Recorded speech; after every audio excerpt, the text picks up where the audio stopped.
Shalom Lekulam, que o Eterno te abençoe e te guarde, você, sua casa, sua família e toda a sua parentela. Mais uma vez reunidos para estudarmos o livro de Apocalipse. Finalizamos agora a festa de Pesach Matzot. Foi uma semana muito especial para a família. Que o Eterno, você que celebrou, que o Eterno possa ter falado ao seu coração e todas as bênçãos inerentes à festa de Pesach Matzot que se tornem reais e verdadeiras na tua vida, na vida da tua família, na tua casa, em toda a tua parentela. Vamos estudar o capítulo 13 de Apocalipse. O capítulo 13 de Apocalipse, sem dúvida, é um dos mais conhecidos, um dos mais debatidos, um capítulo que, sem dúvida, aguça a imaginação, a memória, a mente de muita gente, porque é o capítulo que trata da marca da besta, do número da besta, do 666. Então, existe muito mito, muito, entre aspas, terrorismo em relação a isso. Vamos desmistificar tudo isso, tá? Durante as aulas. O livro de Apocalipse, assim como todo e qualquer livro profético, ele é carregado de símbolos, de simbologia, carregado de detalhes que são específicos para determinadas pessoas poderem desvendar. Não é para todo mundo. A palavra profética não é para qualquer pessoa, não é uma linguagem aberta. É uma linguagem em códigos, é uma linguagem em símbolos. Por isso você precisa conhecer o Tanar, a Escritura Sagrada, para poder entender o livro de Apocalipse, senão você não vai conseguir entender. Como também você precisa entender que o livro de Revelação foi escrito para 7 congregações que estavam na Ásia no primeiro século, antes da destruição do templo. E grande parte de Revelação trata dos 3 anos e meio do cerco que durou em Jerusalém até a sua destruição no ano 70. O livro de Revelação repete diversas vezes em vários capítulos 3 anos e meio, 42 meses, 1.260 dias, um tempo, 2 tempos e metade de um tempo. Um tempo é 1 ano, 2 tempos, 2 anos, 3 anos. Metade de um tempo, metade de 1 ano, 3 anos e meio. Sempre, todas as formas utilizadas em símbolos, em códigos no livro de Revelação, refere-se aos 3 anos e meio. Então, grande parte de Revelação se passou às profecias que, desde o começo, é dito, acontecerá breve, será breve, logo acontecerá. E de fato aconteceu.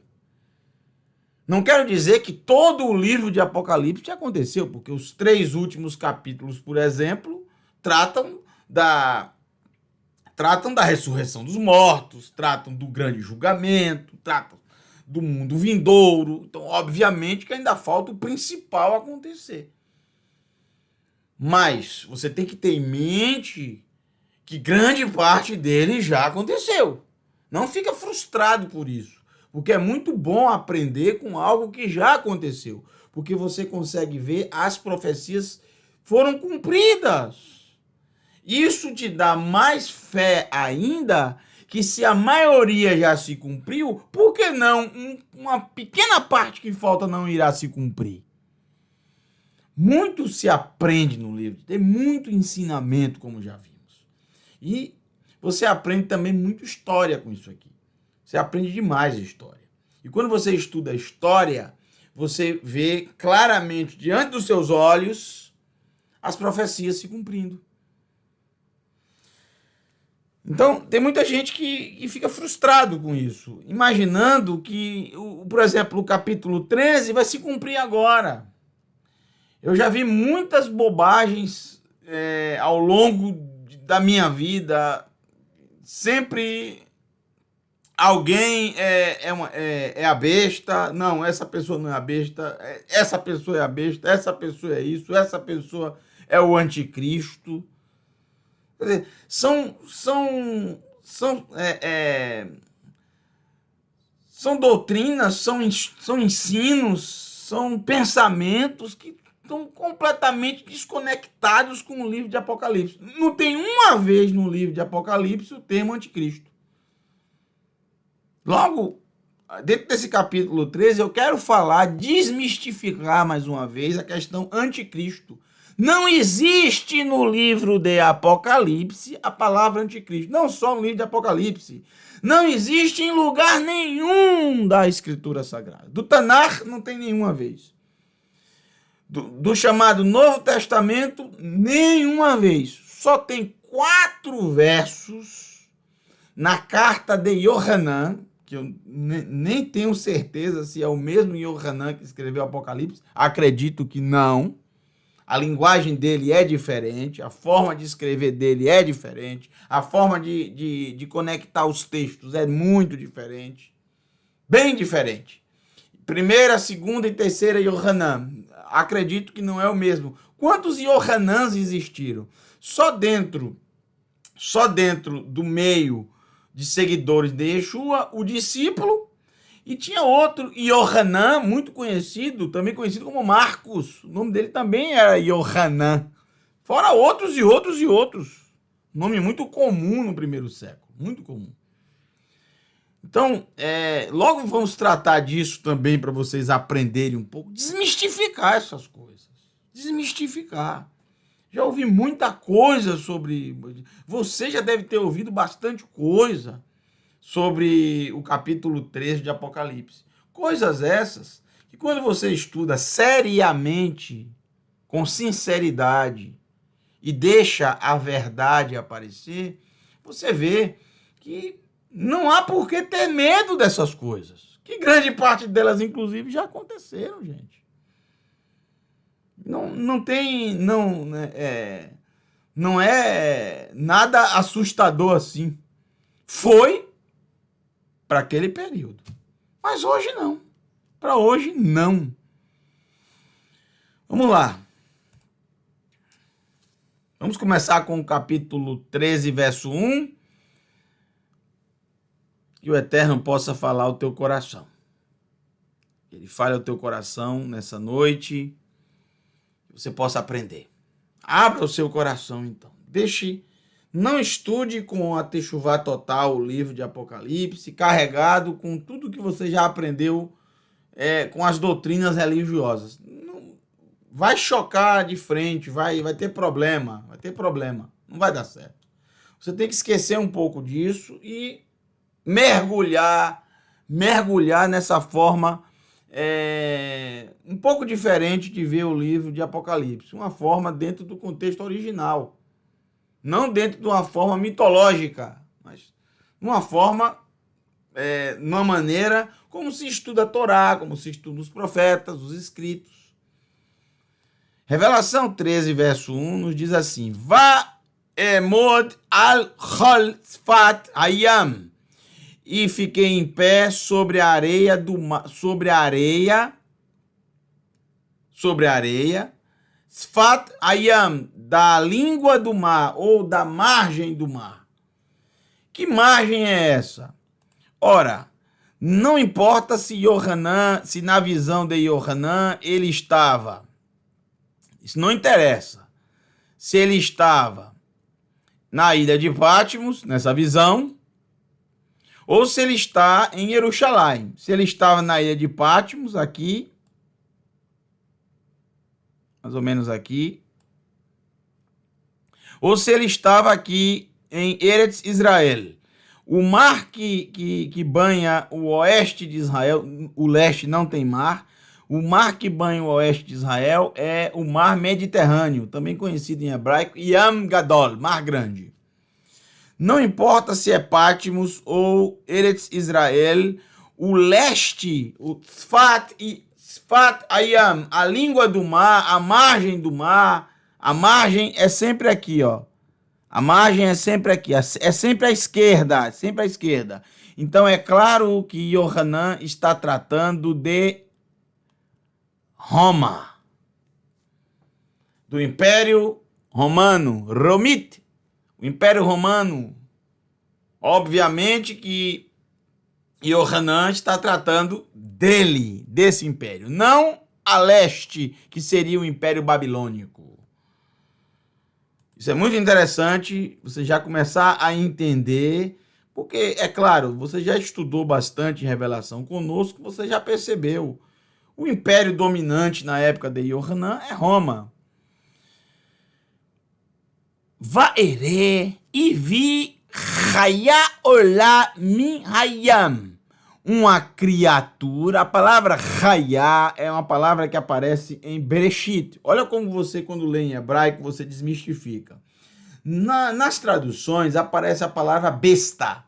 Se fosse há 100 anos atrás, português de 100 anos atrás, não teria problema, porque besta-fera era uma palavra comum. Mas nos dias de hoje, a palavra besta carrega com ela muito misticismo. Na verdade, a palavra raiá, que aparece em Gênesis capítulo 1, refere-se aos animais selvagens. A palavra raiá vem de rai, vida, um ser vivente, um animal selvagem. O que Yohanan quer passar é que este animal, ele não é um animal doméstico que você pode alisar ele, que você pode brincar com ele. Não, é um animal que, se você vacilar, ele come você. Ele te destrói, ele te despedaça. É um animal veloz, é um animal que despedaça. Você não pode ficar próximo a um urso. Você não pode ficar próximo a um leão, a um leopardo. Você não pode ficar próximo a uma onça, a um puma. Eles vão te despedaçar. Ele não quer saber se você é criança, jovem, adulto, idoso, homem, mulher. Animal selvagem não tá nem aí para isso. Ele despedaça o ser humano. É isso que Yohanan quer passar. É um animal selvagem. Olá, min hayam, que sobe do mar. O que significa mar no Tanar, na escritura? Mar, na escritura sagrada, significa nações, povos, gentes. Por exemplo, Salmo 65, verso 8, nas Bíblias cristãs, verso 7. Tu acalmas o bramido dos mares, o bramido das ondas e o tumulto dos povos. Outro texto, se eu não me engano, em Yeshayahu, só alguns para você ver como a palavra mar está ligada aos povos. E o profeta Yeshayahu, Isaías, capítulo 17, 17? Foi 16. Acho que é 17. Vamos ver aqui. Yeshayahu, capítulo 17, verso 12. É 12? Oh, a gritaria de terror dos muitos povos, rugindo como o bramido dos mares. A gritaria dos povos, rugindo como o bramido dos mares. E o que mais? E a pressa das nações correndo e se agitando como águas muito impetuosas. As águas muito impetuosas. Os povos, as gentes, as nações são comparados com águas, com mares, entenderam? Então, esse animal selvagem, ele sobe, ele ascende dos povos, das nações, das multidões. Entenderam? Esse mar aqui não é um mar em si. Esse mar aqui refere-se a multidões, a nações, a um império que reuniu muitas nações. É daí que sobe esse animal selvagem. E ele está aonde, esse animal selvagem? De onde ele subiu? Ele subiu a oeste, aonde está Yohanan. Não importa se ele está se a visão dele, ele se viu em pé sobre a Tzfat, a língua do mar, ou seja, sobre a margem do mar. Então não importa se ele está na terra de Israel ou se ele está onde ele estava preso, na ilha de Patmos. a língua do mar onde ele está, obviamente de frente para Roma, o Império Romano. Este animal selvagem que sobe do mar, La Shvarashim, novamente já vimos isso anteriormente em Revelação, e volta a repetir, esse animal ele possui 7 cabeças. 7 cabeças. Já vimos o que cada uma delas representa. Isso nós já vimos. Ve'eser Karnaim. Eser Karnaim. 10 chifres. Ve'al Karneia. Eser Atarot. Eser Atrot. Atrot. E sobre os 10 chifres, Eser Atrot. 10 coroas. Ora, uma coroa em cima de um chifre. Coroa, quando tem a palavra coroa, logo vem a nossa mente reis. Quem é que usa coroa? É um rei. Reis. Então, obviamente que os 10 chifres significam 10 reis. 10 reis. 10 governantes que usam em sua cabeça coroa. O que é que o rei usa na cabeça? Coroa. O Shemot Gidufim Arasheia. E nomes Shemot, e nomes Gidufim, nomes de blasfêmias, Arasheia, sobre a cabeça deles, sobre as suas cabeças. O que é um nome de blasfêmia em si? O que é um nome de blasfêmia? Gente, o nome de blasfêmia é algo contrário ao eterno. O nome de blasfêmia que está sobre a cabeça deles, sem dúvida nenhuma, significa que esses reis, eles serão chamados, por exemplo, de deuses. Eles serão comparados a deuses. Isso é uma blasfêmia. Você chamar uma criatura, um ser humano, de um deus. Isso é blasfêmia. Qualquer um que se considere um deus, o que ele está fazendo? Blasfemando. Isso é uma blasfêmia. Se eu chegar aqui e disser, eu sou um deus, eu estou fazendo o quê? Estou blasfemando. Que nunca aconteça. E nunca vai acontecer. Isso é uma blasfêmia. Blasfêmia. Muito interessante, porque esses reis, todos eles, serão considerados deuses. Serão considerados deuses. Pelo simples fato de terem a coroa na cabeça. Pelo simples fato de estarem reinando. Pelo simples fato de estarem reinando nesse império.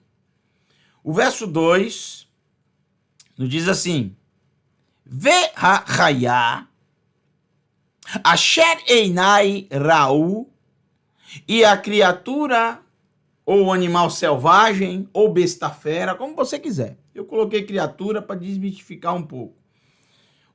Pode ser também a tradução animal selvagem, não tem problema nenhum. Ve-ha-chaya, e a criatura, asher einai ra'u, a criatura que os meus olhos viram,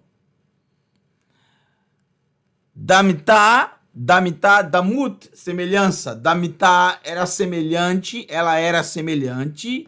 Lenamer, ao leopardo. Olha que interessante. Preste bem atenção. Essa criatura era semelhante. Lenamer.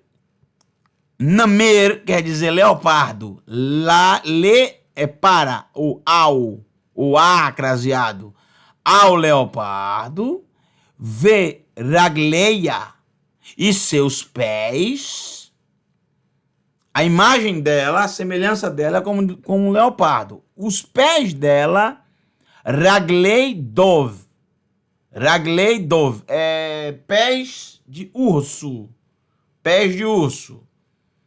O piá e a boca dela, piari, boca de leão. Uma boca de leão, cheia de dentes, aqueles dentes, aquelas presas, né? Dentes não, que são presas. Que é justamente com as presas que o leão ataca as suas vítimas e mata as suas vítimas, né? E devora as suas vítimas. Vê a Tanim e o crocodilo, Natan lá deu para ela et corro, o seu poder. Vê et que sou, e o seu trono. O crocodilo é o império romano, já vimos. O crocodilo é um império romano. Não é um ser em si, não é uma pessoa em si, é um império. É um império. E esse império deu todo o seu poder a essas criaturas, que são reis, que irão assumir esse trono. Elas terão poder e terão o trono e terão a sua grande autoridade. O Mimshal Rav, grande autoridade. O crocodilo deu a ela, ou seja, o império concedeu para o imperador reinar, tomar posse, fazer o que quiser.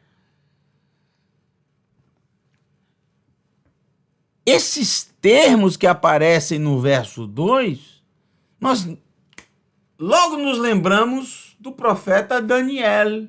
Veja, semelhante ao leopardo, com pés de urso, com boca de leão. Leopardo, urso e leão.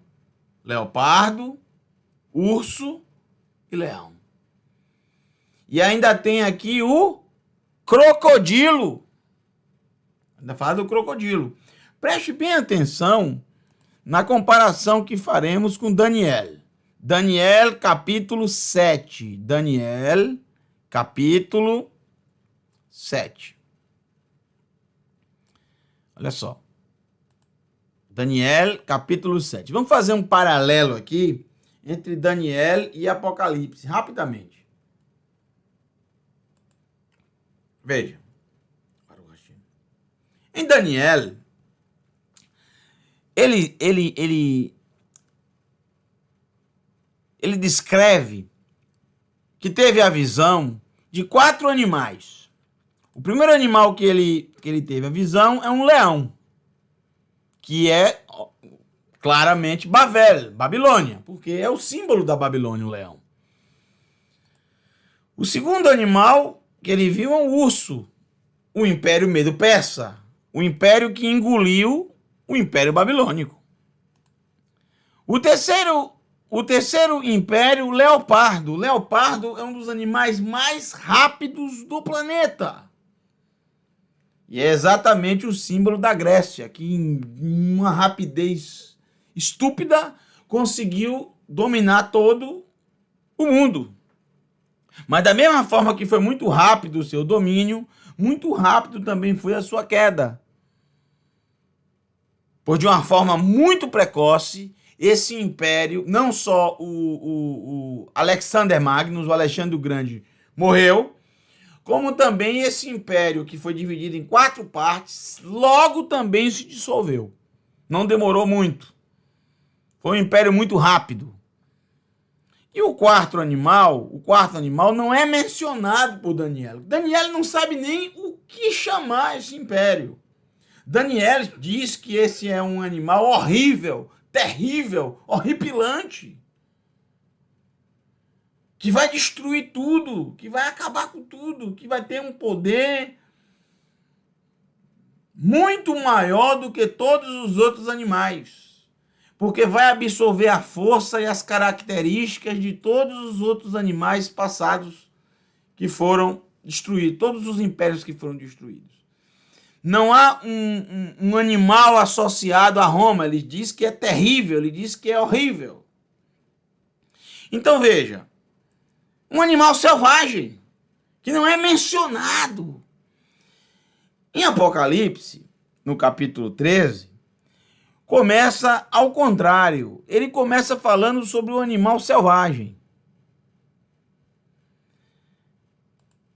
Depois ele fala sobre o leopardo. Perceba que o leopardo é o último animal mencionado antes de Roma, o último animal mencionado por Daniel. Então, na ordem contrária, o livro de Revelação vai mostrando.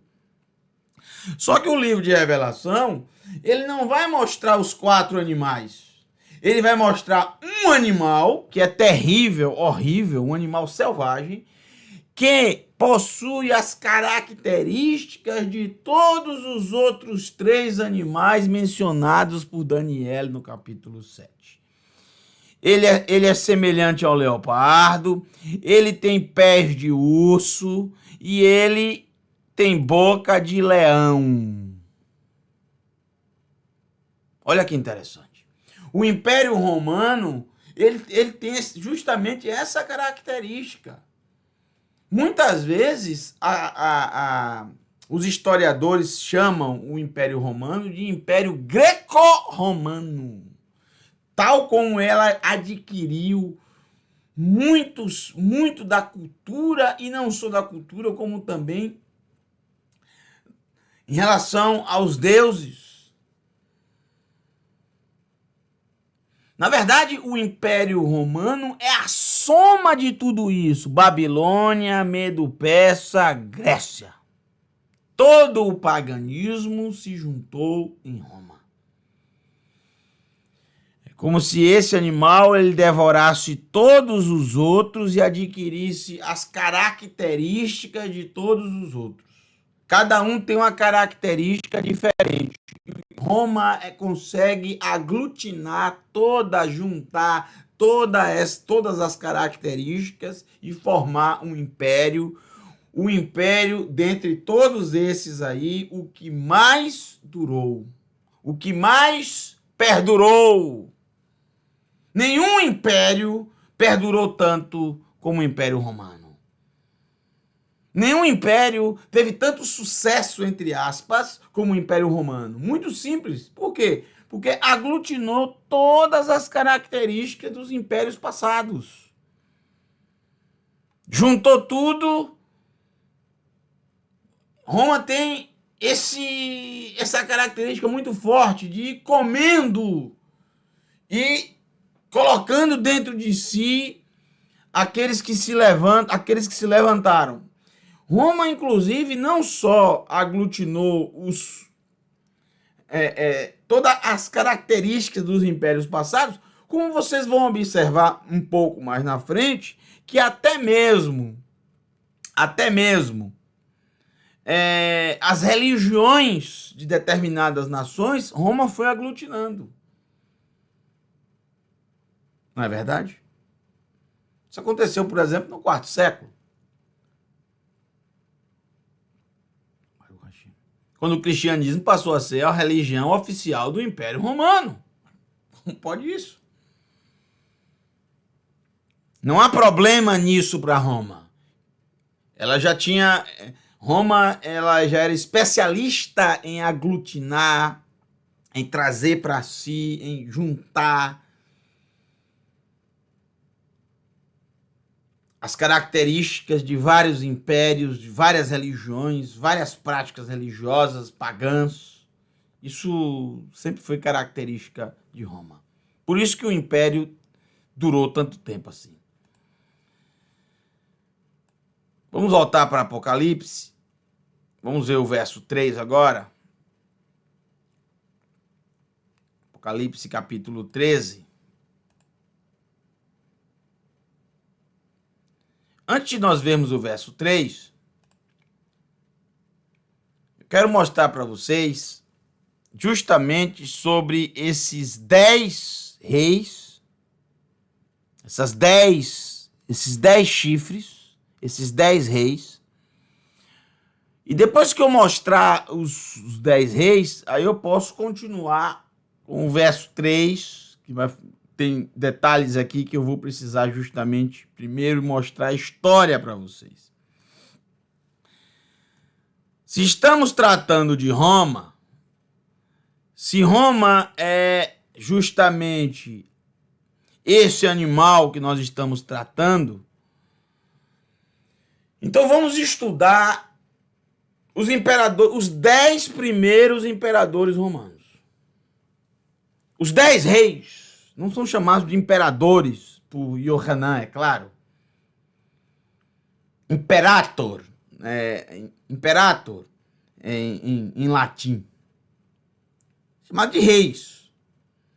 Então vamos estudar os 10 primeiros e vocês vão ver algo muito incrível.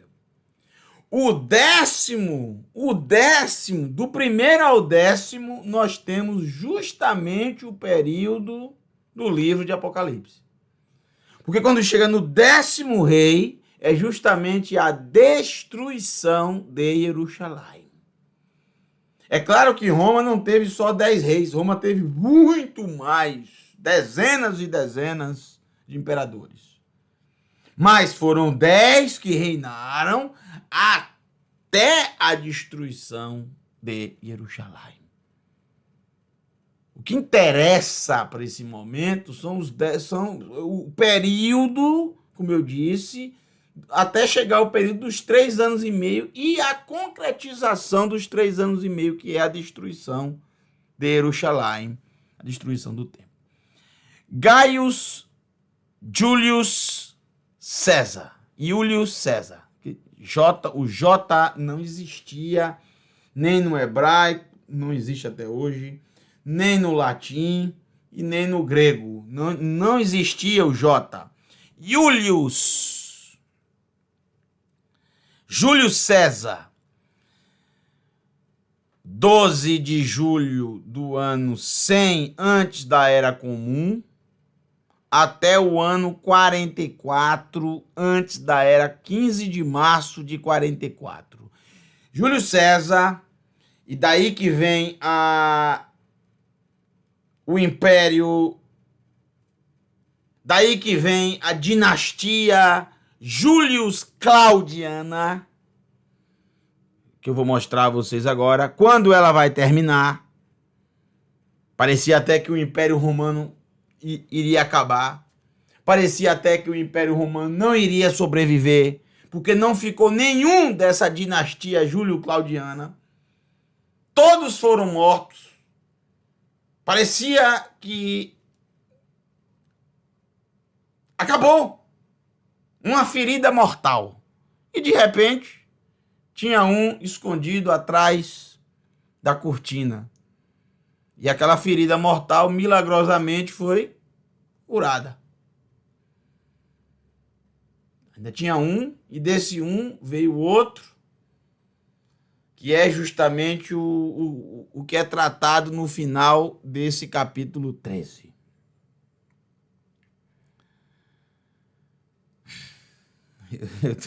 Quando eu penso nele e em tudo que eu já li sobre esse homem, realmente foi bem aplicado por Yohanan chamá-lo de criatura selvagem. Júlio César, na história, não é considerado um imperador, mas é óbvio que na prática ele foi um imperador. Não de forma, não considerado pelo império, mas é ele que começa, que inicia essa dinastia. Ele foi aclamado imperador, inclusive, 2 vezes. A primeira vez no ano 60, antes da Era Comum. E a segunda vez, um ano antes dele morrer, no ano 45. No ano 45. Foi assassinado e, após isso, assumiu... Aqui você vê uma moeda com o nome dele, César, tá? Ele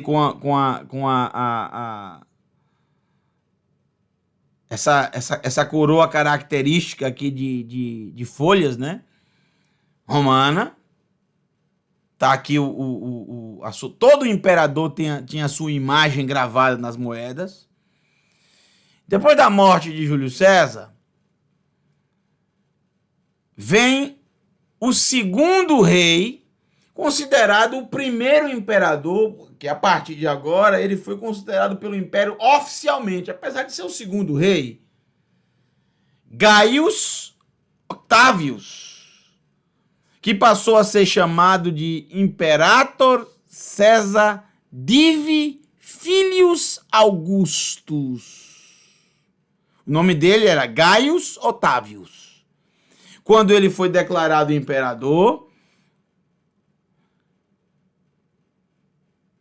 ele recebeu o nome de César Divi Filius Augustus.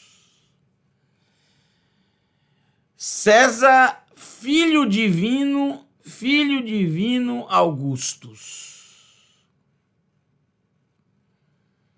No seu próprio nome, ele já era chamado, já havia a indicação de que seria um Deus. E se tornou Deus após a sua morte. Isso foi o que o Império Romano chegou a esse consenso. O imperador, ele seria considerado Deus no momento da sua morte. Ele morreu, essa seria a maior honra para ele. Ele seria considerado um Deus e seria adorado pelo Império Romano e por todas as províncias. Enquanto ele está no poder, ele não é considerado Deus, mas no momento que ele morre, sim. Aqui também você vê, né, César Augustus, olha só, Divus Iulius, Deus Július. Na própria moeda ele era chamado de Deus. Mas aqui não é, veja, aqui não está chamando o Augusto César de Deus. Aqui está chamando Júlio, o imperador passado, o primeiro. Porque essa moeda foi feita quando o Augustus ainda estava vivo. Então, na própria moeda, trazia, olha que prova arqueológica incrível, Divus Iulius, Deus Július. O que foi assassinado? Isso mostra claramente que para Augustus, ele era sucessor de Júlio César. Tanto que tem o nome César no seu próprio nome. Quando Augustus morre, no ano 19 de agosto do ano 14, quando ele morre, ele virou Deus. Em vários lugares do mundo foram construídos templos, em adoração a Augustus. Por exemplo, eu já visitei diversas vezes esse lugar.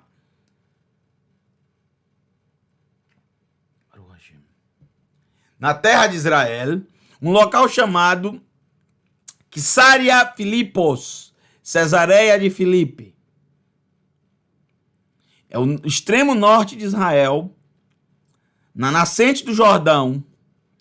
Nesse local, que tem essa imensa pedra que vocês estão vendo aqui, eu vou mostrar a foto para vocês já já.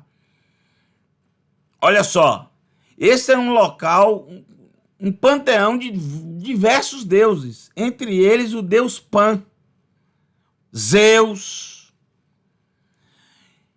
E o mais destacado templo nesse lugar era o templo de Augustus, Aqui está escrito Mikdash em hebraico, Mikdash Augustos, ou seja, o templo o santuário de Augustus. Ele era adorado nesse lugar. Atrás desse templo, uma grande caverna aqui, onde eram sacrificados porcos e também seres humanos. Olha aqui. Vou voltar aqui a foto. Vocês verem. E olha como está hoje. Nesse lugar aqui é onde tinha o templo de Augustus. Não existe mais nada hoje. Só ruínas. Mas aqui, Augustus foi adorado após a sua morte. Em vários lugares do mundo existe o templo de Augustus. Em vários lugares. Esse aqui, se eu não me engano, é na Croácia. Templo Augustus. Da época do Império Romano, construído após a sua morte. Vem o terceiro rei. E esse terceiro rei, ele é muito importante porque ele está claramente na história da época de Yeshua. É o Tiberius Claudius Nero. Tiberius César Augusto. Veja que ele assume os dois nomes dos dois reis anteriores. Quem foram os dois reis anteriores? Júlio César e Augusto. Octávios Augustus. Então, ele passa a ser Tiberius César Augustus. Ele tem tanto o nome do primeiro, César, como ele tem o nome do segundo, Augusto. Tiberius Claudius Nero, ele foi imperador no momento em que morre Augusto, da mesma família de Augustus, ele assume o poder, continuando essa dinastia. Todos esses imperadores são da mesma dinastia, da mesma família. Eles procuraram, quando não era filho de fato, era adotado e levava o nome do parente, né? Foi considerado como um filho, por exemplo, ou era um sobrinho, ou era um neto, ou era um primo, um tio, um parente próximo, para continuar essa dinastia, chamada dinastia Julius Claudiana. O Tibério chegou a ser recordado como um obscuro, recluído e sombrio governante que, após a morte do seu filho Júlio César Druso, em 23, a qualidade do governo declinou totalmente. No ano 26, um ano antes da morte e execução, da execução de Yeshua, que foi no ano 27, não temos dúvida disso, no ano 26, ele se autoexilou de Roma e deixou a administração nas mãos dos seus dois prefeitos, Lúcio Hélio e Sejano, e Quinto Névio Cordusutório Macro. Esses administraram um império que muitos pensavam que quem estava administrando era Tibério, mas na verdade ele praticamente deixou de viver após a morte do seu filho. Tibério adotou seu sobrinho neto Calígula, muito conhecido, né? Para ser o seu sucessor. Então, quem sucedeu Tibério, que o seu filho tinha morrido, foi justamente um sobrinho neto. Eu vou mostrar para vocês já já. Olha aqui a moeda de Tibérius. Tibério César. Tibério César Augusto. Aqui está escrito Tibérius César Augustus. Aqui está o seu nome, todo o seu nome de imperador gravado nas moedas. Todos os imperadores tiveram o seu rosto e o seu nome gravado nas moedas.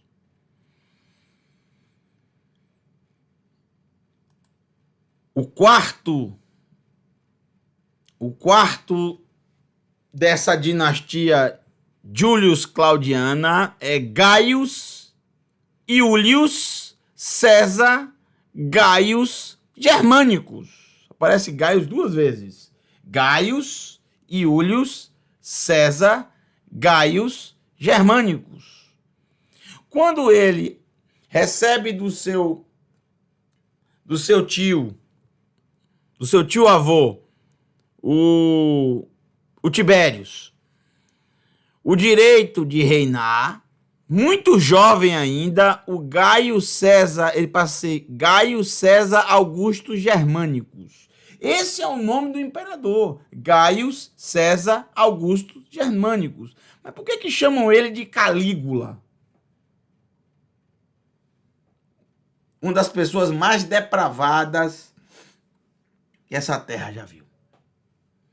Por que chamam o nome dele de Calígula? Ele começou a reinar em 18 de março de 37 e reinou pouco. Ele reinou até o ano 41, 24 de janeiro de 41. Reinou muito pouco. Ele é chamado de Calígula porque desde pequeno... Primeiro você tem que saber o que é Calígula. Calígula é isso aqui, ó. Essa botinha romana, tá vendo? Isso aqui é uma Calígula. Calígula é isso. Ele desde pequeno gostava de usar como se fosse um soldado romano. E por isso passou a ser o seu apelido Calígula. Pronto, ficou Calígula. É um imperador que não é conhecido pelo nome de imperador, é conhecido pelo seu apelido. Tal depravado como era. Ele foi o primeiro imperador romano a ser considerado um deus. Ele se considerou Deus. Ele disse que ele era Deus. Não podia isso, só depois da morte. Ele disse, nada de depois de morte. Eu quero sentir esse gosto agora. Eu quero sentir agora o gosto. Depois da morte, eu vou... Como é que eu vou... Que gosto eu vou sentir das pessoas me adorarem? Ele mandou fazer várias estátuas. Ele era megalomaníaco. Tinha mania de grandeza.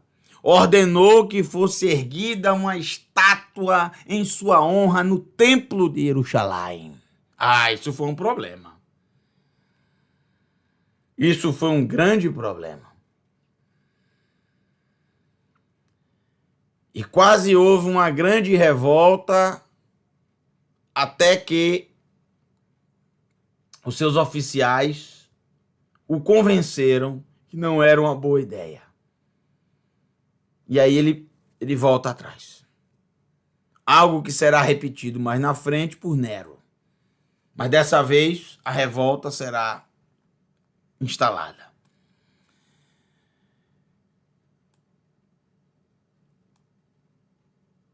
Era megalomaníaco e também considerado um demente pelo seu próprio exército. Certa vez, ao pedir ao exército, em vez de atacar as tribos britânicas, não ataquem as tribos britânicas, estavam em guerra. Ele disse, todos os soldados vão fazer algo. Ouçam a minha ordem. E mandou os soldados recolherem conchas do mar. Imagine só. Como é o negócio, rapaz? Todos os soldados agora deixam a batalha, volta, e todos vão colher conchas do mar. É o tributo, segundo o imperador Calígula, devido ao Monte Capitolino e ao Monte Palatino. Capitolinos e Palatinos. É o tributo que se deve pagar a esses dois montes, as conchas. Aí todos os soldados tiveram que colher conchas.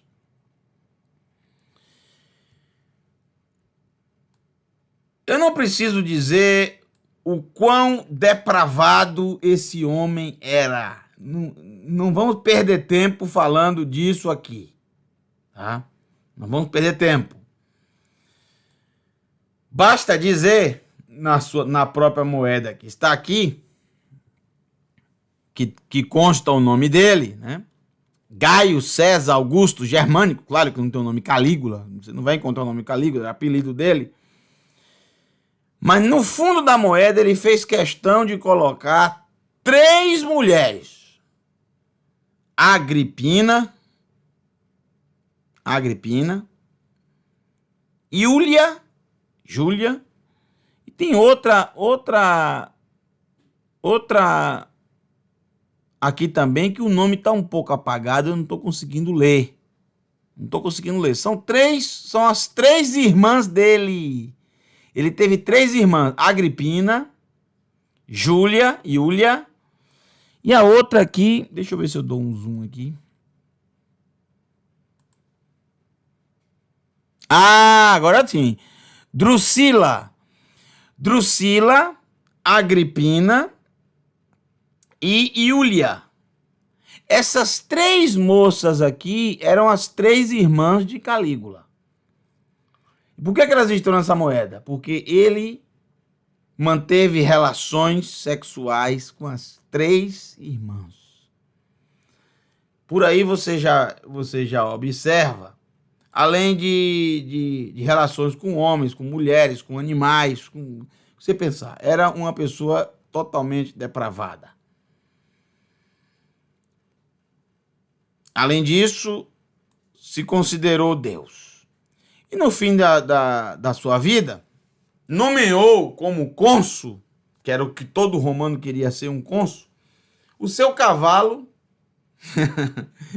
Incitatus, né? Ele foi nomeado como cônsul de Calígula, o seu próprio cavalo, né?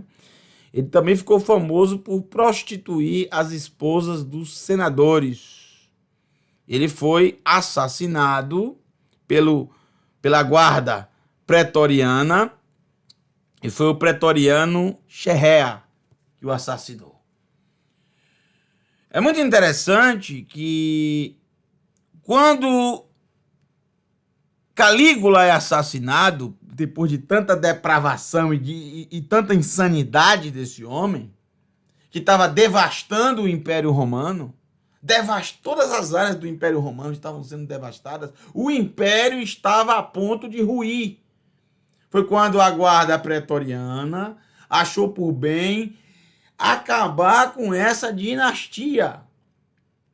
Eliminou todos que pudessem assumir esse trono. Eles imaginaram que tinham acabado com essa dinastia. Parecia realmente que tinha acabado e que o império iria ruir. É isso que Yohanan cita em simbologia, uma ferida mortal. Mas milagrosamente apareceu um que já deveria ter assumido o trono há muito tempo, porque era mais velho, inclusive, que o Gaius, o Calígula, mas como ele era gago e tinha algumas deficiências físicas, ele era manco, por exemplo, viu o seu sobrinho Calígula assumir. Agora tem ele se escondeu, quando houve todo esse massacre, ele se escondeu atrás de uma cortina. E milagrosamente depois aparece vivo. E foi obrigado dessa forma a passarem para ele continuar essa dinastia. Os pretorianos imaginaram que tinham eliminado todos os vestígios da linhagem Julius Claudiana, mas o Tiberius Claudius Drusus, você vê, é a mesma família, continuou. O mais interessante é o nome que ele recebe: Tiberius Claudius César Augusto Germânicos Pontifex Maximus. Olha que interessante. É por isso que os nomes São nomes de blasfêmias, porque são nomes de deuses. Todos eles, Cláudio virou um deus, Tibérios virou um deus, César virou um deus, Augusto virou um deus, Germânicos, que foi o Calígula, virou um deus. Entenderam? Todos os nomes utilizados por esses reis são nomes de blasfêmias, porque foram pessoas, foram nomes adorados pelos povos. Então quem está lendo isso no primeiro século entende. Você que lê hoje, você não entende direito. Por quê? Porque você não viveu nessa época. Você não entende que nessa época, esses nomes aqui eram nomes de deuses. Tinham templos. Eram cultuados. Eram adorados. Os pretorianos que assassinaram seu sobrinho encontraram-no atrás de uma cortina. Ou seja, onde se acreditava que todos estavam mortos, de repente aparece o Cláudio. Cláudio era o único homem adulto da sua família. O único que podia assumir o trono. Então ficou um ainda. Então a dinastia continuou. Eles não puderam matar naquele momento.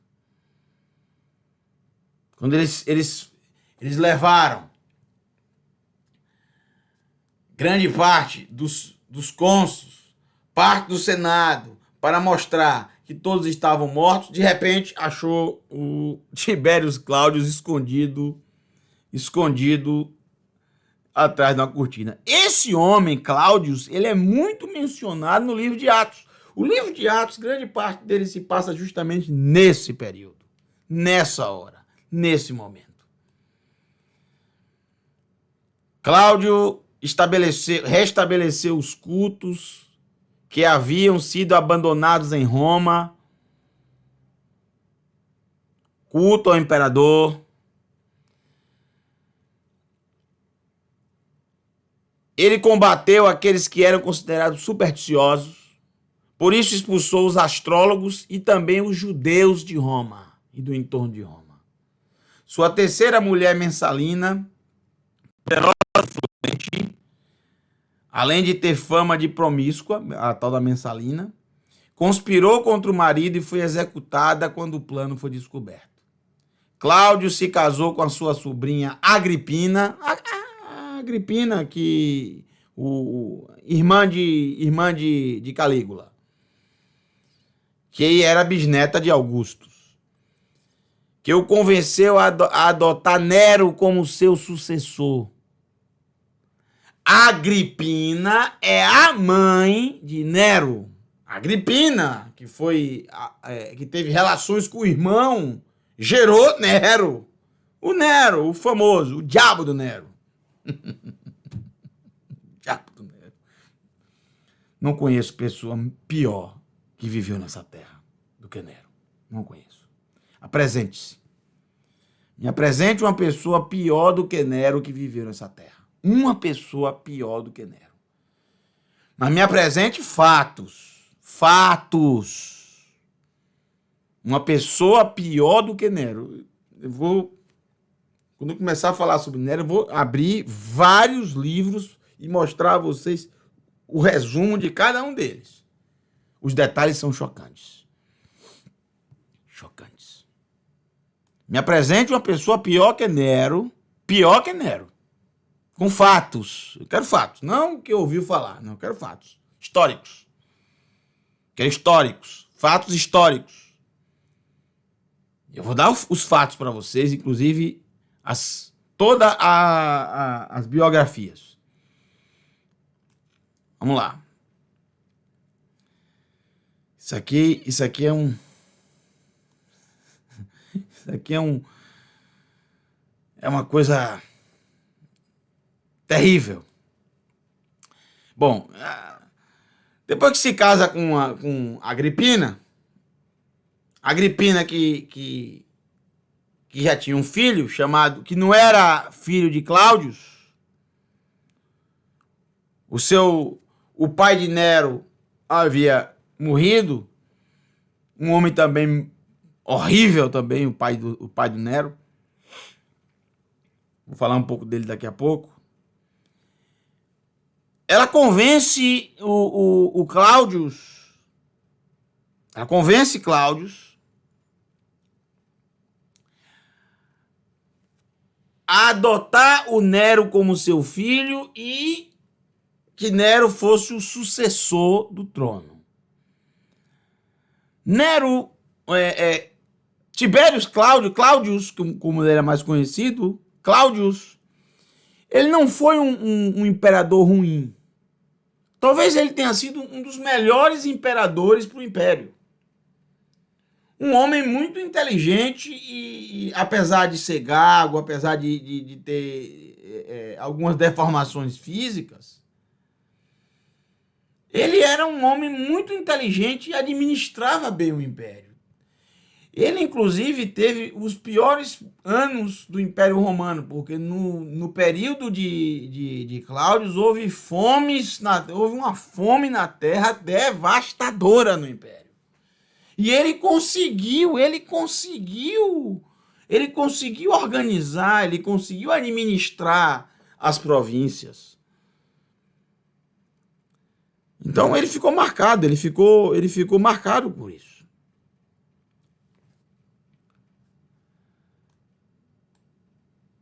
Ele também gostava de homens, assim como a maioria dos imperadores.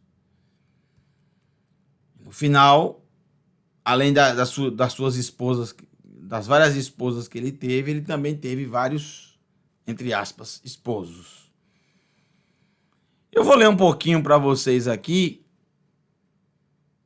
sobre Cláudius, que ele é mencionado no livro de Atos. Por exemplo, no capítulo 11, verso 27, diz assim: Vaihi ba'yamim hahem vayeredu neviim Yerushalayim Antioquia. E aconteceu naqueles dias que desceram profetas de Jerusalém para Antioquia. Levantando-se um deles, seu nome era Ágavos, o mover do Eterno falou através dele que haveria uma grande fome em toda a terra. De fato aconteceu. Ela é a fome que chegou nos dias de Cláudius. Tá vendo? Ele é mencionado no livro de Atos. E os discípulos determinaram enviar homem a homem o que puder sua mão para socorrer aos irmãos que habitavam em Jeruda. De todo o império, todos ajudarem e enviarem mantimentos para Jerusalém, para Jeruda, para os irmãos que viviam na Terra Santa. E fizeram isso enviando-os aos anciãos pela mão de Barnaba e de Shaul. Barnaba e Shaul, Paulo. No capítulo 18, nós lemos: e encontrando ali um homem judeu por nome Áquilas. Ele nasceu em Pontos e agora tinha vindo da Itália com Priscila, sua mulher, pois Cláudio tinha ordenado a saída de todos os judeus. Olha aqui, história, mesma coisa que a história diz, aparece no livro de Atos também, das proximidades de Roma, e se afastaram, e chegaram a eles e habitou com eles.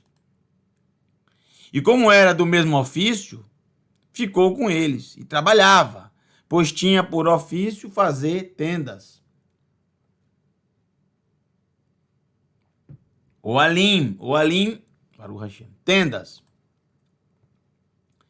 E todo Shabat falava com os judeus na sinagoga.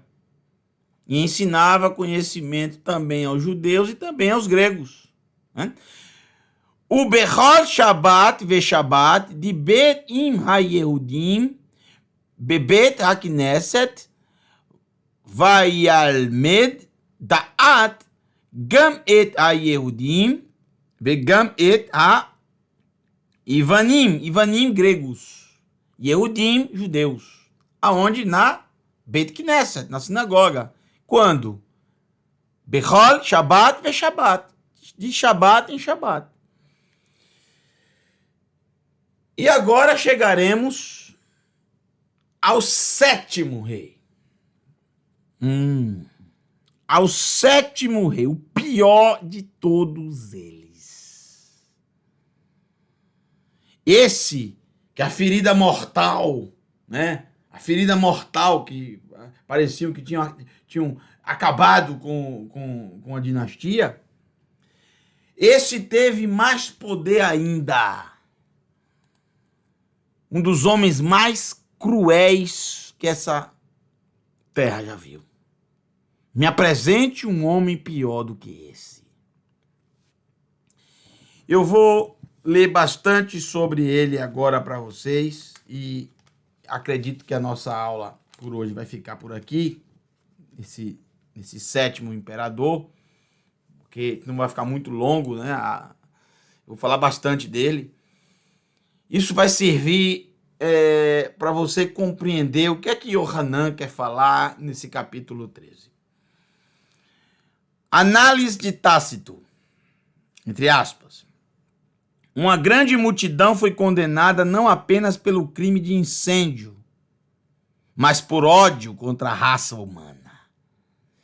E em suas mortes, eles foram feitos objetos de esporte, pois foram amarrados nos esconderijos de bestas selvagens e feitos em pedaços por cães, ou cravados em cruzes, ou incendiados, e ao fim do dia eram queimados para servirem de luz humana. Tácito! Que você está vendo aqui, as pessoas aqui pregadas em cruzes e pegando fogo que servia para iluminar a cidade. Aqui você está vendo o Nero. Essa aqui é a estátua justamente de quem deu a ele o trono.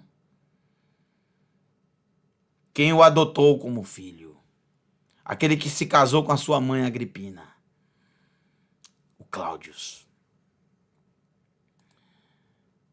Esse é Nero Cláudius César Drusus Germanicus. Seu nome, Nero Cláudio César Augustus Germanicus. Ele foi imperador. Ele nasceu no ano 37.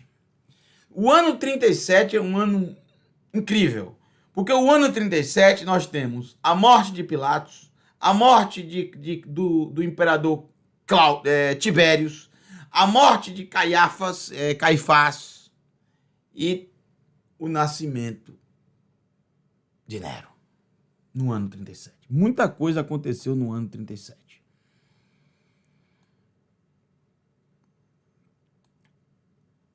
Sobrinho de Calígula, tataraneto de Augustus, foi adotado ainda menino pelo imperador Cláudio, segundo marido de sua mãe Agripina. Com a morte deste, ela consegue fazê-lo aclamar como novo imperador de Roma. Ele tinha apenas 17 anos e parecia ser uma pessoa só interessada em música e poesia. Parecia uma pessoa boa. Gostava de artes.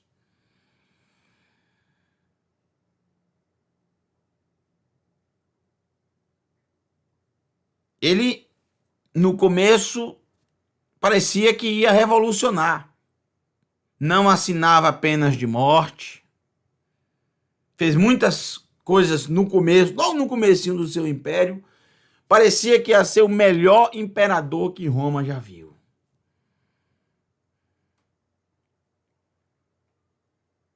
Mas um dia, tudo mudou. Subiu para a cabeça. Nero, assim como Calígula, logo desejou ser considerado Deus ainda em vida. Ainda em vida. Mandou fazer uma imensa estátua em Roma, que ficou de frente para o Coliseu, que vocês veem a imagem dele, né, a foto dele. ficou pronta. Ficou pronta com todos os detalhes que ele queria. O deus Nero. E mandou que essa estátua fosse para todas as províncias, em todos os lugares, o que era impossível, dado ao seu peso, qualquer embarcação conseguir levar uma estátua como essa.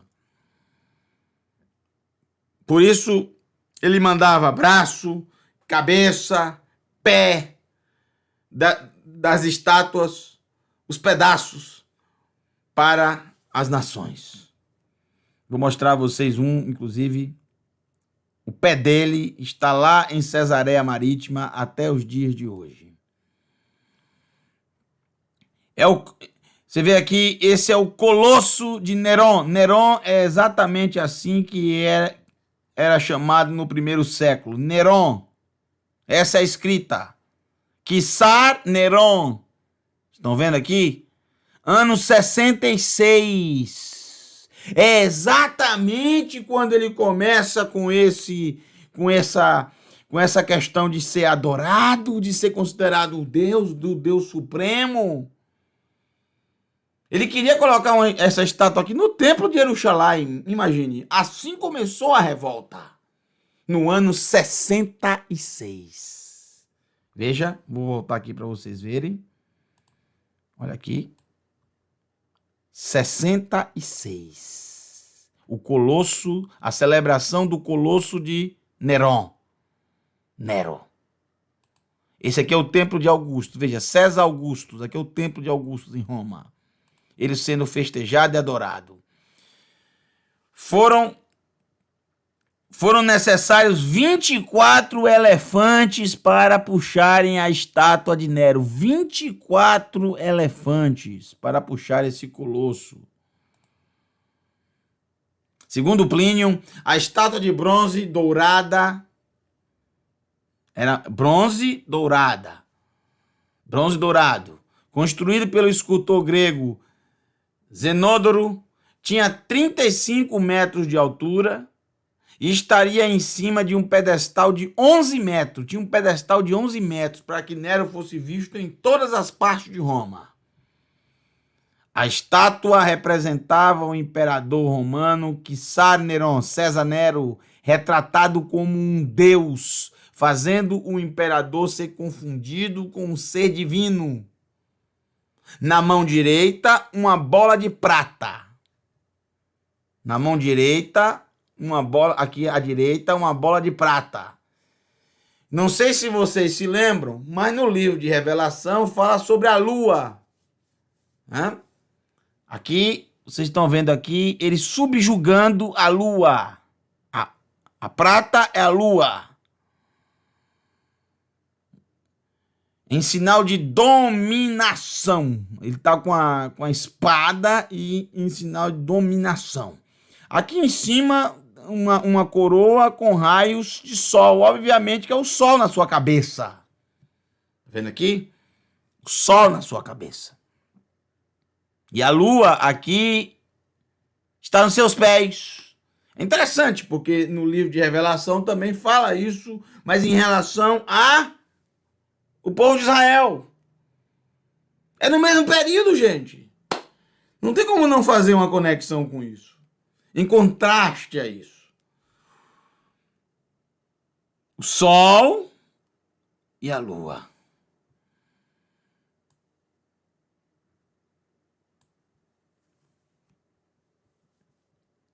Houve um terremoto no 5º século. E essa estátua, segundo o historiador, quebrou em 1000 pedaços. 1000 pedaços. Depois de um terremoto.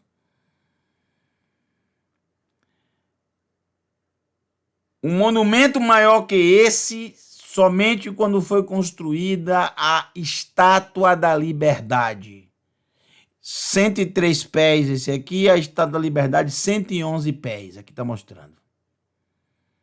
Somente quando foi construída a Estátua da Liberdade, que é até parecida um pouco, né, com Nero. Tem essa coroa de sol na cabeça aqui. E só é maior por causa do braço dela que está para cima, porque o braço de Nero está para baixo. Se você... eu vou crescer aqui a imagem, aqui, vocês vão ver, olha aqui, ó. A Estátua da Liberdade e o Colosso de Nero tem a mesma altura a cabeça. A cabeça é igual, olha só. A diferença é mais alta a Estátua da Liberdade por causa do braço dela segurando essa tocha aí. Incrível. Um dos homens mais cruéis que a Terra já viu. Aqui você vê a moeda dele com o seu nome, Nero. Olha o pé da estátua que está lá em Cesareia Marítima até os dias de hoje. O pé de Nero. O pé da estátua de Nero. A estátua não tinha como enviar completa para todas as províncias. Para a província da Judéia veio esse imenso pé talhado em mármore. Essa cena feita por um artista mostra quando ele colocou fogo em Roma. Ele colocou fogo na própria capital do império. Enquanto queimava a cidade, porque dizem que ele queria construir em determinado local, fazer uma mega construção, e por isso ele colocou fogo para poder se aproveitar disso e poder construir o que ele queria. No momento em que se estava tocando fogo em Roma, estava Nero tocando, cantando alegremente. Ele colocou a culpa nos seguidores de Yeshua. E por isso eles foram perseguidos e mortos como nenhum outro grupo de pessoas na época de Nero. Um homem cruel, sanguinário, que não oferecia àqueles que eram capturados nenhuma chance de defesa. Eles eram trucidados. Nero gostava, em muitas vezes, de se vestir com peles de animais, como se fosse um animal, e ficar preso numa jaula, no meio de muitas pessoas numa determinada festa. E ele mandava trazer vários escravos amarrados e soltavam o Nero da jaula, e ele ia para trucidar essas pessoas, como se fosse um animal selvagem. É engraçado, porque é exatamente isso que chama Yohanan, um animal selvagem. Ele que enviou Yohanan para o exílio. Inclusive, o livro de Apocalipse do 2º século, no siríaco, encontrado na Síria, está escrito no título: A visão de Yohanan, enviado à ilha de Patmos pelo Czar Neron, pelo imperador Nero. Está no título do livro de Apocalipse, em siríaco, no 2º século. Ele mandou matar Shaul. Dizem também que ele mandou matar Shimon Kefa.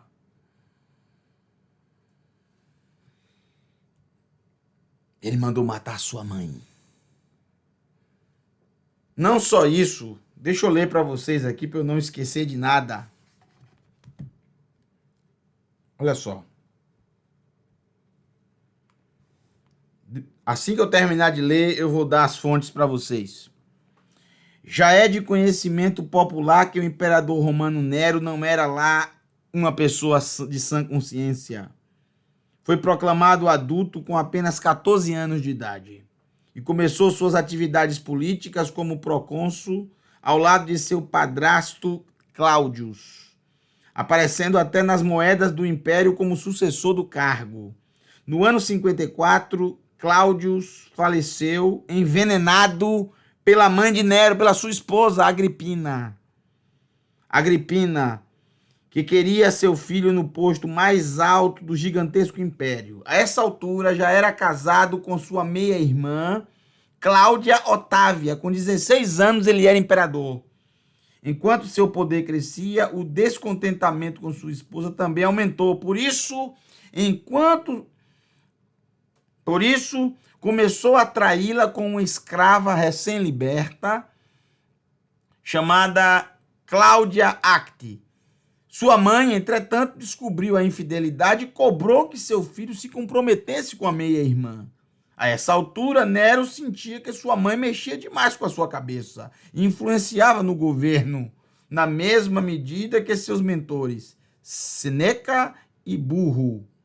Depois de ter matado seu irmão adotivo, olha só, ele matou o irmão adotivo britânico, que provavelmente deveria ser aquele que deveria assumir e era legítimo filho de Cláudio. Ele foi e matou o legítimo filho de Cláudio, que era quem deveria assumir o império quando chegasse à maioridade. Ele matou.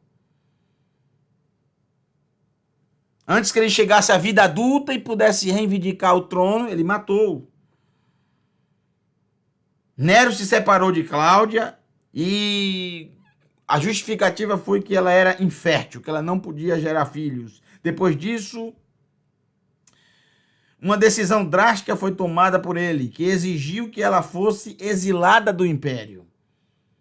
E depois executada. Ele não deixou nem ela viver a vida dela, mandou matá-la. Oficialmente liberto de matrimônio, começou a se relacionar com Pompeia Sabina, esposa do amigo e futuro imperador Salvius. Sua mãe, entretanto, ainda parecia ser um empecilho na vida de Nero, que decidiu que não conseguiria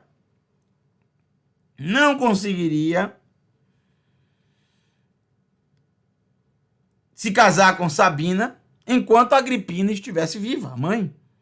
Assim, o imperador decidiu que deveria assassinar a própria mãe. E foi o que ele fez. Ordenou a morte dela no ano 59. Um ano antes da morte de Shaul. Que pediu clemência ao imperador. Logo quem? Nero. Um ano depois, Shaul, no ano 60, foi executado em Roma. Foi casar com Pompeia, tomou do Marco Salvius, né? O Salvius. Foi casar com Pompeia somente em 62. Mas a relação entre os dois também não durou muito. Conhecido pelo seu histórico de violência, olha só, preste atenção. Nero teria espancado a esposa até a morte em um surto de raiva e ira. Dizem que foi a pontapés. Ele ficou surpreso quando ficou sabendo que Pompeia estava grávida no momento da sua morte. E esse fato o perturbou mais ainda. Ele ficou perturbado, mais ainda do que ele já era. O filho que seria dele, não teve. Ele mesmo matou.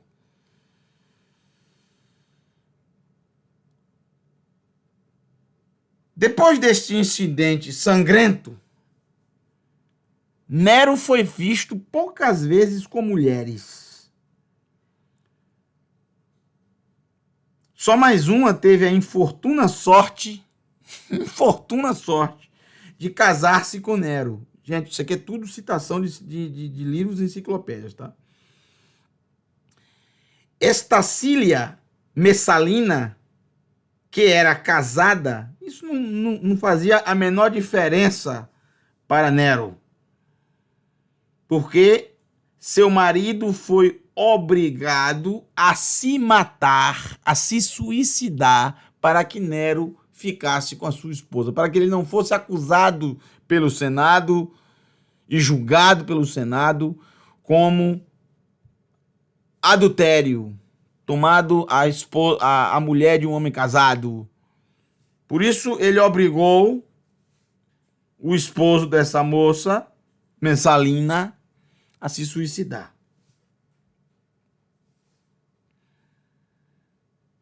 Mas a relação que marcou a sua sexualidade e vida íntima depois da morte de Pompeia foi com um rapaz chamado Esporo. O escravo liberto seria supostamente parecido com a falecida mulher a que ele matou a pontapés. O líder romano ordenou que o moço fosse castrado para que pudesse se casar com o imperador. Depois de terem se unido em matrimônio, ele passou a ser chamado de Pompeia, o mesmo nome da mulher. E somente dessa forma o casamento deles aconteceu em uma cerimônia tradicional, em que Esporo usou véu, e na vida pública beijava o imperador sem o menor problema em público.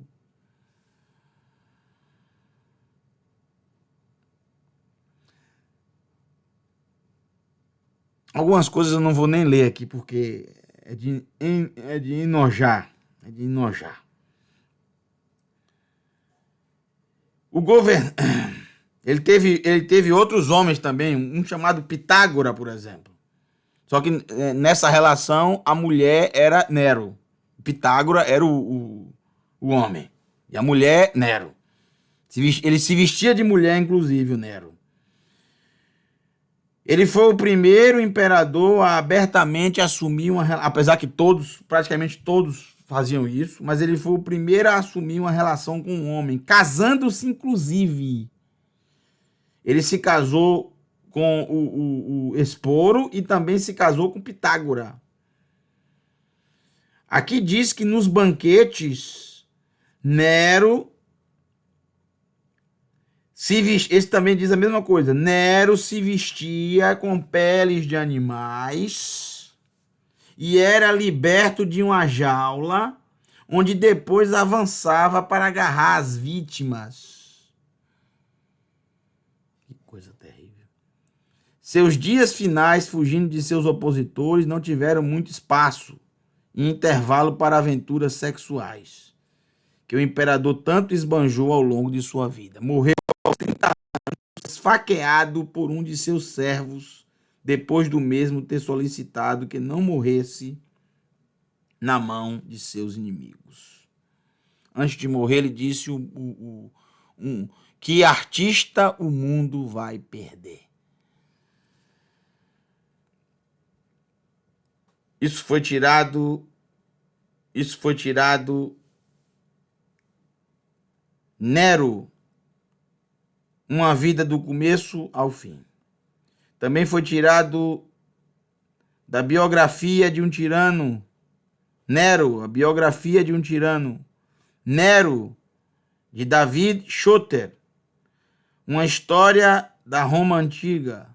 Outro livro, uma história da Roma Antiga. Tem muito mais coisas, mas não vale a pena trazer aqui, porque dói no coração falar as atrocidades que esse homem já fez. Esse é o Nero. Quissar Nerão. O último da linhagem Julius Claudiana. O último. Acabou essa linhagem. Todos que poderiam suceder o trono, esse homem matou. Não foram seus inimigos. Ele matou. Ele mesmo matou. Todos. Não deixou filho nenhum. Por quê? Porque ele matou o próprio filho. Estava ainda na barriga da sua mãe. Parecia que o império tinha chegado ao fim. Ainda mais com o fogo de Roma. Queimou tudo.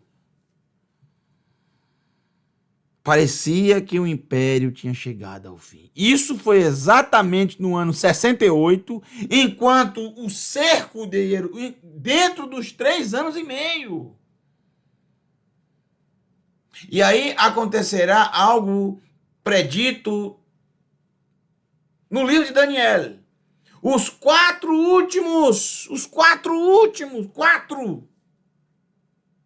que dentre esses 4, um deles, o último, conseguirá levar à destruição. Rapidamente, para a gente terminar esses imperadores, é o fim do Império Romano.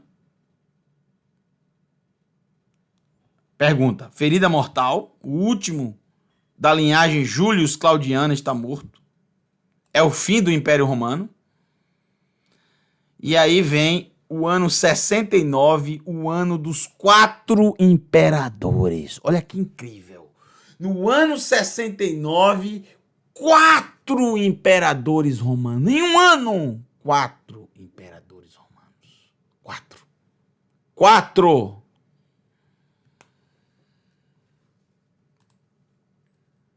Sérvios Sulpícios Galba, que passou a ser chamado Sérvios Galba Imperator César Augusto. Ele começou no ano 8 de junho de 68, com a morte de Nero. Ele assumiu. E ele estava indo para matar Nero. Mas Nero disse: não, eu quero morrer antes. E ele ficou pouco tempo. Nem um ano ele ficou. No ano 15, no ano 69, no dia 15 de janeiro, ele foi assassinado por Otão.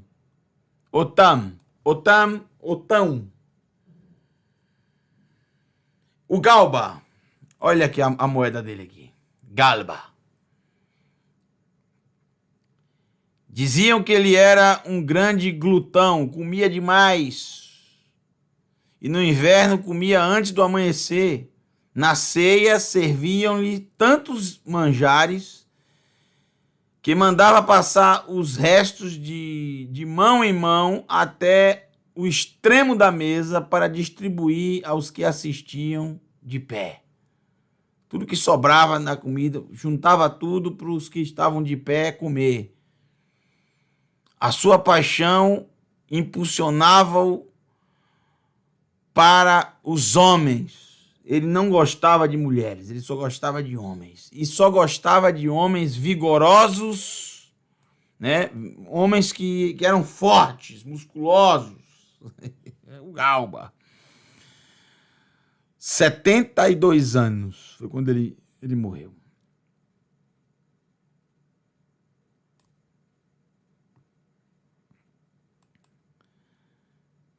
Depois da morte dele, o Marco Salvius, esse aqui foi quem o Nero tomou a mulher dele, Marco Salvius Otto, que passou a ser chamado Imperator Marcus Otto César Augustus. Clemente e hábil. Isso que ele ficou marcado por isso. Era um imperador clemente e hábil. Suicidou-se e disse, olha o que ele disse quando ele se suicidou: é muito mais justo falecer um por todos do que todos por um. Ele viu que para que continuasse o Império Romano, ele tinha que deixar o poder. E preferiu se matar. E disse antes de morrer: é muito mais justo falecer um por todos que todos por um. Aqui também a sua moeda, todos tinham a sua imagem gravada nas moedas. Ele ficou do dia 15 de janeiro de 69 ao dia 16 de abril de 69, quase nada. 3 meses. 3 meses no poder. E assumiu o Vitellius. Aulus Vitellius Germanicus Vitellius. Imperator Vitellius César Augusto. E 17, de 17 de abril de 69 a 22 de abril de 69, 22 de dezembro de 69. Ou seja, é o terceiro imperador do ano 69, mas o ano não acabou. 22 de dezembro ainda tem mais 9 dias o ano. Outro imperador tomou o poder com apoio de legiões germânicas, em oposição a Galba e a Otam. Foi assassinado pelas tropas de Vespasiano. Ele assassinou e tomou o poder para si, como descreve o livro de A Profecia de Daniel. Esse último, através da espada, tomou o poder. O quarto imperador, o quarto rei, formando assim 10 reis. 10 reis. O 10º rei é o Vespasiano.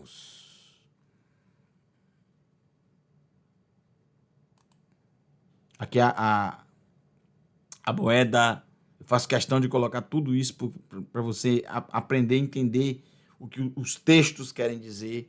A imagem desses reis, desses animais selvagens, sempre estavam presentes no dinheiro. Ninguém podia comprar ou vender sem a imagem, sem a marca, entenderam? A moeda era de Roma. Tinha que usar a moeda de Roma. E na moeda de Roma, o rosto do imperador, a imagem do imperador. E chegamos ao 10º e último rei, desde até a destruição de Jerusalém no ano 70, que foi dentro do reinado justamente de Titus, Flávios, Vespasianos, Sabinos, Imperator Vespasiano César Augustus. Ele reinou de 22 de dezembro de 69 a 24 de junho de 79, quando morreu. 10 anos, Baruch Hashem. 9 anos e meio. Esse homem é incrível como ele morreu. É até engraçado. Com ele, realmente, a ferida mortal foi curada?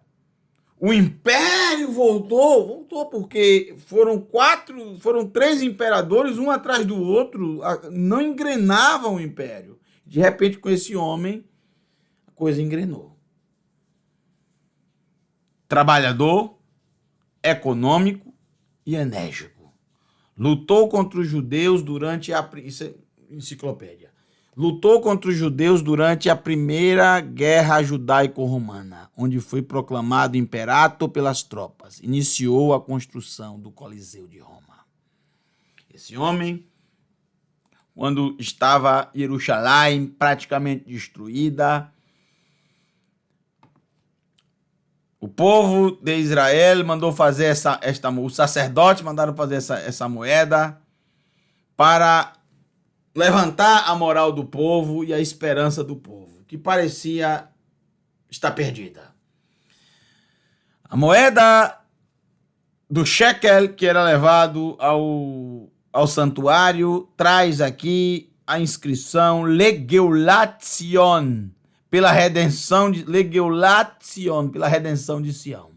Traz aqui uma tamareira, o símbolo da prosperidade de Israel, com 2 cestos carregados de tâmaras dos 2 lados, pela redenção de Sião.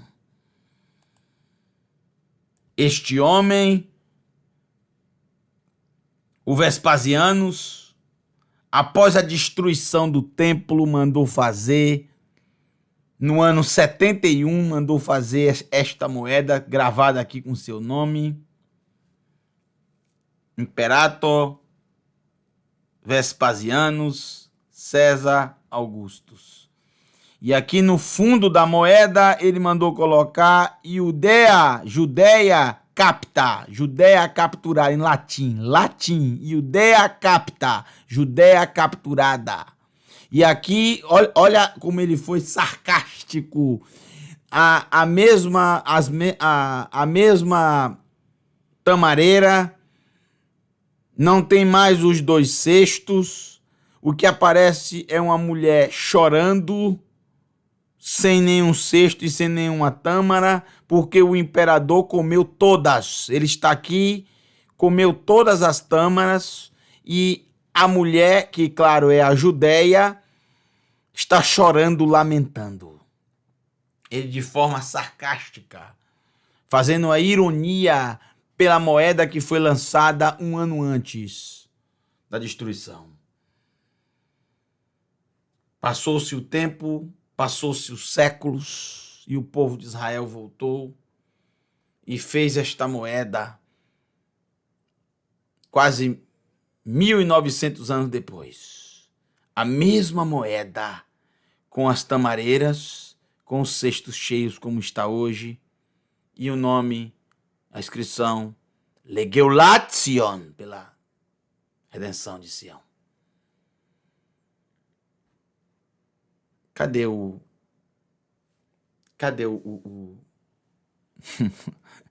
o Vespasianos para comer as tâmaras, que são doces, muito doces. É engraçado que Vespasianos, no ano 79, é engraçado do que ele morreu. Sabe do que ele morreu? Desinteria. Desculpa a expressão, mas aqui no Nordeste a gente chama caganeira. Foi assim que ele morreu. Foi. Ele faz uma sátira dessa aqui, ele faz uma ironia dessa, comeu as tâmaras. Tâmara é muito doce, você vai comer tâmara demais? Do que ele morreu? Incontrolável, não conseguia parar. E aí, quando ele estava sentado no trono, ele disse: vai, puto Deus fio. Puto Deus fio. Calma, não é isso que você está pensando, não. Ai, é latim isso aqui, gente. Acho que estou virando Deus. Ai, acho que estou virando Deus. Essas foram as últimas palavras que ele disse.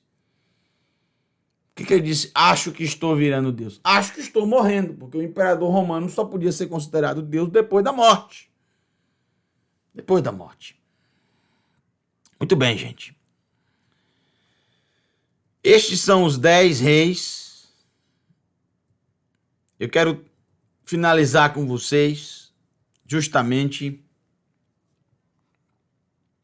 para que a gente possa ter todos esses detalhes e, assim, ler todos os versos que faltam de Revelação 13, eu preciso de todas essas informações, tanto dos 10 reis, como já vimos, como também rapidamente eu gostaria de falar para vocês sobre Sotem HaMashiach. Isso é muito importante, porque existe esse mito do anticristo. Não existirá uma pessoa que é o anticristo. Anticristo não existe. Existe um conceito.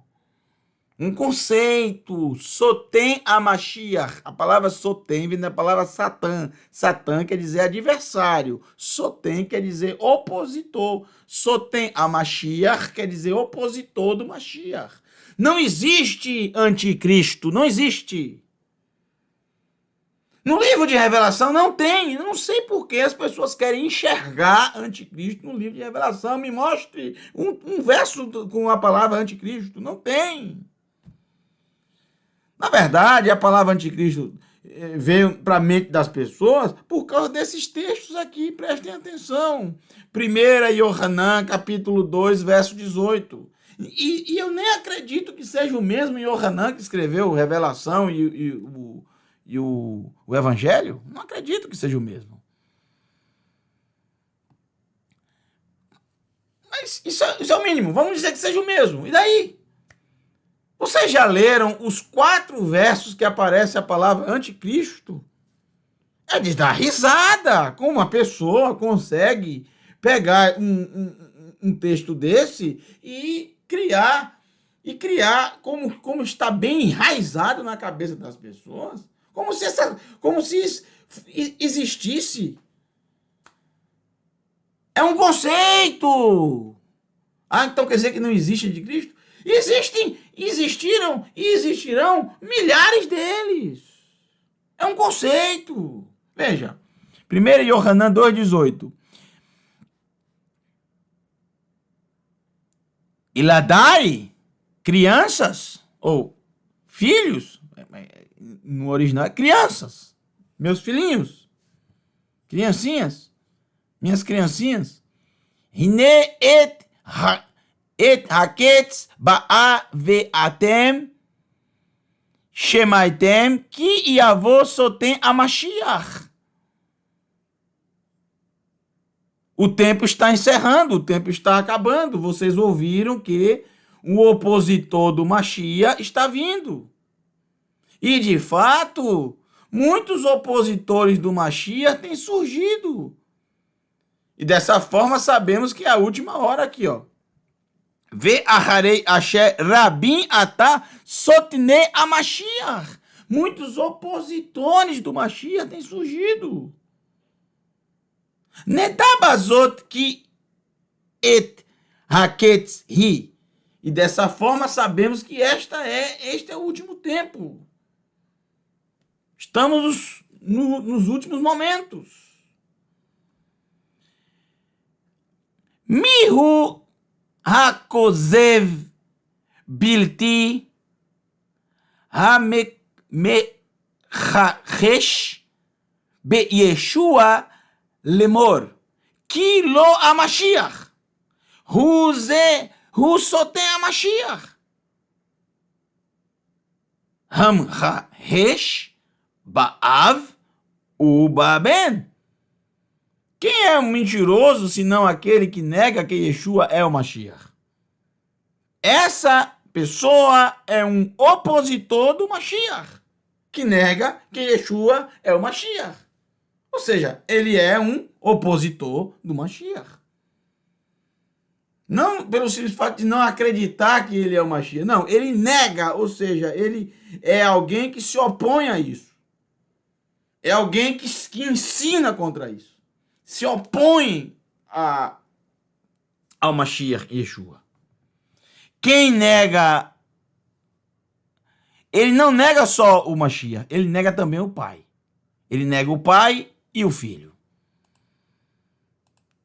Outro texto, 1 Yohanan, capítulo 4, verso 3. Novamente aqui a palavra sotem a Mashiach, opositor do Mashiach. Ou, se você quiser, anticristo. Não faz sentido. Veja, como as traduções trazem para a mente das pessoas todo o misticismo. Sotem a Mashiach, opositor do ungido, opositor do Mashiach. Vekol ruach asher lo modeh be Yeshua HaMashiach haba babasar einenu me Elohim vehu ruach sotem HaMashiach asher shimatem alav ki yavo ukebar yeshibno baaretz. Olha só, toda manifestação, todo mover que não reconhece que Yeshua não procede de Elohim, de fato, esse é um mover de oposição do Mashiach. Já ouviram que ele está vindo? Bem, ele está aqui agora, ele já está no mundo.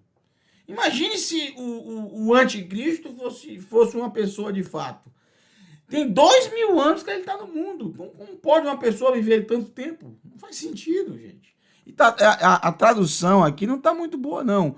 Porque, na verdade, o que diz o texto aqui é o seguinte: que ele nega que o Mashiach veio na carne. Einenu. Nega também que ele veio de Elohim. Nega que ele existiu. Quantos não ensinam isso? Que ele nunca existiu, que é uma invenção. Um opositor do Mashiach. Agora, na segunda carta, no capítulo 1, verso 7, é o quarto e último. Muitos enganadores saíram pelo mundo, pessoas que não confessam que Yeshua, o Mashiach, veio como ser humano. veio em carne, veio como ser humano. Tais pessoas são enganadoras e sotem a Mashiach e opositores do Mashiach, oposição do Mashiach. É só isso que tem de anticristo? Só. Só isso. É só isso. De onde tiraram isso, gente? Daqui. É aquele... São os ditados que a pessoa ouve de forma errada, equivocada e vai levando para frente. E vira uma bola de neve. E ninguém corrige, ninguém chega e fala, gente, por favor, abram os olhos ou abram os ouvidos. Um pouco de sensatez, por favor. Um pouco de sensatez.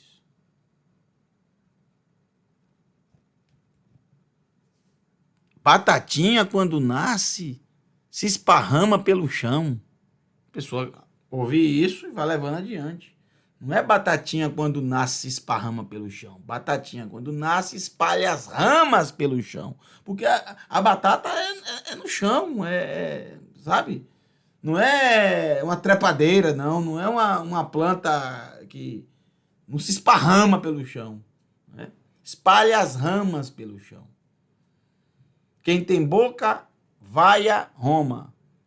Não é vai a Roma, é vaia, dá uma vaia em Roma. O ditado é esse, mas as pessoas ouviram errado. Hoje é domingo, pé de cachimbo. Onde já se viu ter pé de cachimbo? Onde já se viu ter pé de cachimbo? Não existe pé de cachimbo. Mas não é pé de cachimbo, é pede cachimbo.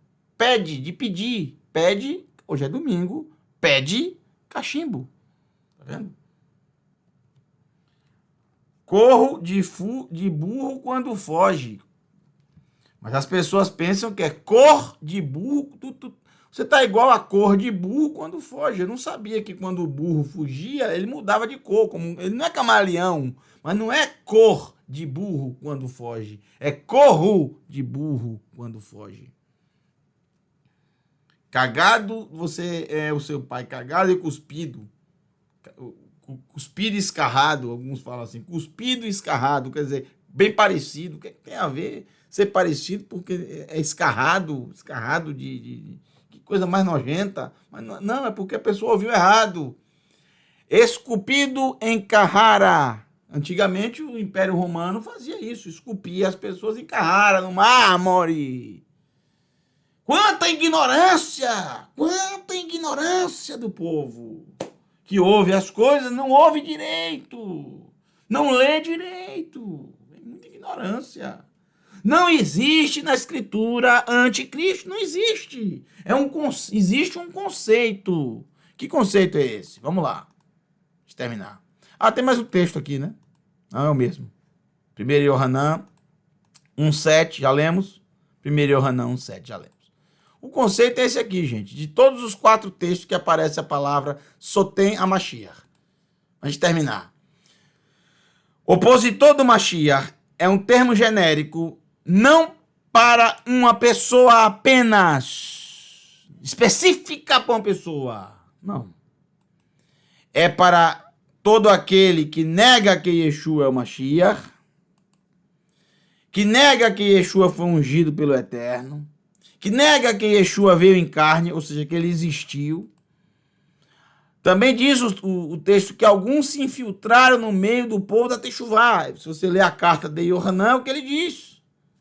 Justamente para causar divisão e destruição.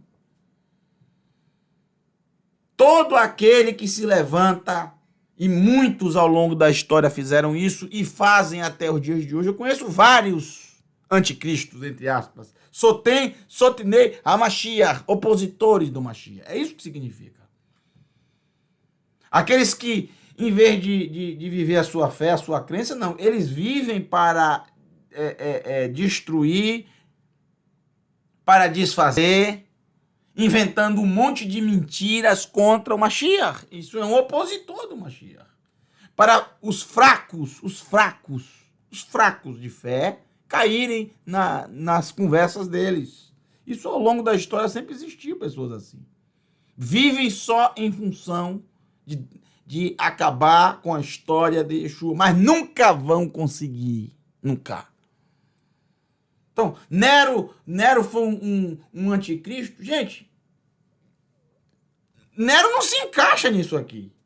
Por mais que ele tenha perseguido os seguidores de Yeshua, por mais que ele tenha matado, não se encaixa nisso aqui. Entenderam? Não é isso. São pessoas que se infiltram ali para poder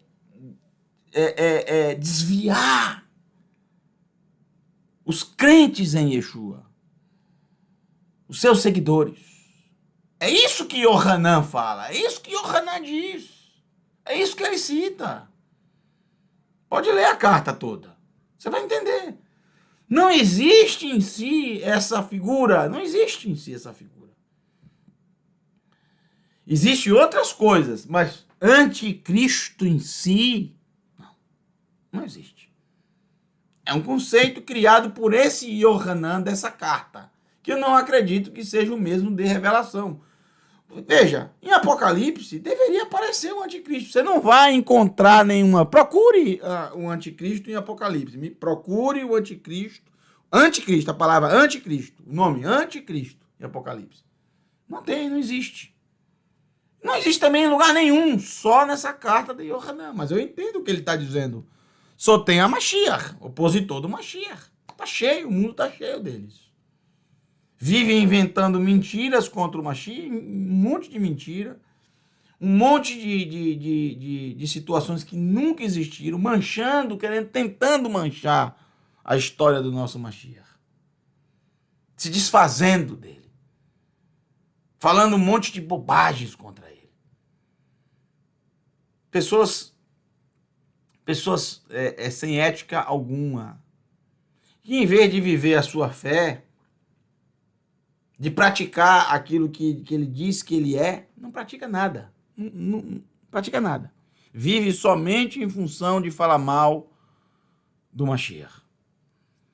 Então, são esses 2 pontos que eu queria deixar para vocês nessa primeira aula.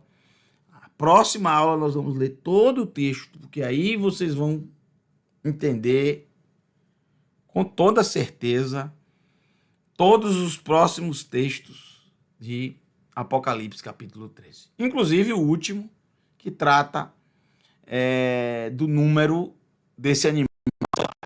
Vou trazer na próxima aula para vocês. Um grande abraço a todos. Que o Eterno te abençoe e te guarde. A você, sua casa, sua família e toda a sua parentela. Guarde tudo que você viu nesse estudo de hoje, que será a base para nós no próximo encontro. Shalom. Que o Eterno te abençoe. Laila Tov, uma boa noite para todos.